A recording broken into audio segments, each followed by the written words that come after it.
Hello everyone. Basically, we just wanted to make a very short video just talking a little bit about how we met and how God has worked in powerful ways in and through our relationship. So it all started back at IHOP in 2013 at a college Bible study at Refuge. I just got back from my first and only mission trip in Russia, and I went to the Bible study, or actually it was like a preaching. It wasn't really a Bible study. And then afterwards, we always went to IHOP, and I went in and I met this beautiful lady right here. And we kind of bonded over talking about his mission trip and about Jesus and photography, and then he gave me chocolate. So I knew he was a good guy. So when my severe health issues started about 18 years ago, I had been praying that if God was going to take me through some really deep and difficult times of suffering, that he would do awesome works and I would get to have the privilege of giving him glory.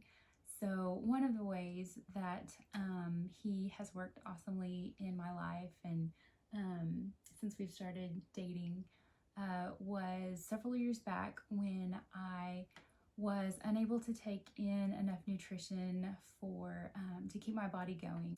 I had gotten down to 88 pounds at my lowest, and it just got to a really scary place. I wasn't able to really walk around by myself or even pick up my cell phone. It was too heavy.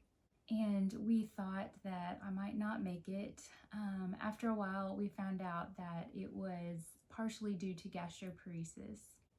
There was a medication that was undergoing clinical trial, and I was going to try to get on the medication. So I went to MD Anderson and did the preliminary blood work and found out that my liver enzymes were 3 times too high to be admitted to the trial, and so I was denied from the trial, and that really had been my last avenue of hope for that specific health issue. So we all prayed and sought God about it, and in praying I felt that God was leading me to Exodus 15:22 through 25, where God provided for the Israelites after he led them through the Red Sea when they came to a bitter stream, and then he made the bitter water sweet so they could drink it.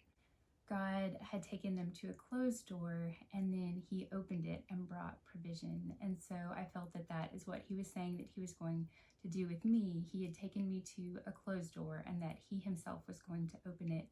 And it was just at the very lowest point, Matt and I had been praying and just crying together, and we just didn't know what was going to happen. And there was a lot of fear. And after Matt had left, I was still praying later that night, and I just felt God saying, don't be like the Israelites who did not believe me, that he was going to provide for them in the midst of their wilderness, and just to have faith, to trust in him and rest in him. And so for the next month or so, we waited and I rested in him. And at the end of that time, we did blood work again, and God had brought down my liver enzymes back to normal levels. So I was able to be approved for the trial and started medication and was able to gain back up to my normal weight. And we were all just so amazed at how God had done that drastic and miraculous healing. I'm so thankful that he gave me my manna in the midst of my wilderness, and we're just so thankful for his sustaining power through that very difficult several years, and just so thankful for the ways he took care of me. Another time God really came through and just did an awesome work in my life and answered a lot of our prayers is when one of my necessary medications that helped me with both my gastroparesis and GERD was discontinued because they found that it had cancer-causing properties. All of the other GERD medications would actually make my gastroparesis worse, and that would cause me to not be able to take in enough nutrition to sustain my body. So it was very concerning. We didn't know what was going to happen. I thought that my ability to take in food might be over and that I might have to just rely on permanent IV nutrition. So we prayed, and our friends and family prayed, and church family prayed, and God led me to 1 Kings 17, the story of Elijah and the widow Zarephath, when God had been providing for Elijah, but then the provision dried up, and then God used supernatural means to take Elijah, and then through the widow Zarephath to provide for him once again. And so I felt like he was saying to me that though my provision had dried up, he was going to do something supernatural and bring about provision for me. A few days before my supply of the medication ran out, I was talking to my PA, and she said that there were no other medications that could help with my gastroparesis. So I then asked her about an unrelated medication, and when she started thinking about it, she said, there have been some studies done recently where this medication might also help with gastroparesis. And so we were just so amazed at this medication that seemed to come out of nowhere. And she prescribed it, and I was able to start taking it just a few days later. And it has, with my other medications, has enabled me to take in enough nutrition to sustain my body, and enabled me to continue to eat food. So God is just reminding me that medications and treatments and doctors are not my source, that He is my ultimate source, and that I need to continue looking to Him for my provision, and that He will just amaze and provide. It was just so amazing to have God speaking His word to me ahead of time, and then working in the situation and bringing about His word in the midst of my circumstances. And we were just so thankful for all that He was doing. Also wanted to just say how thankful I am for Matt, and just the huge support that he's been to me. He's been such a blessing and an encourager, always pointing me back to Jesus, always there to love on me and take care of me, and not complain, but always just jump in to help. And he has just proven himself over and over again to be a man of God.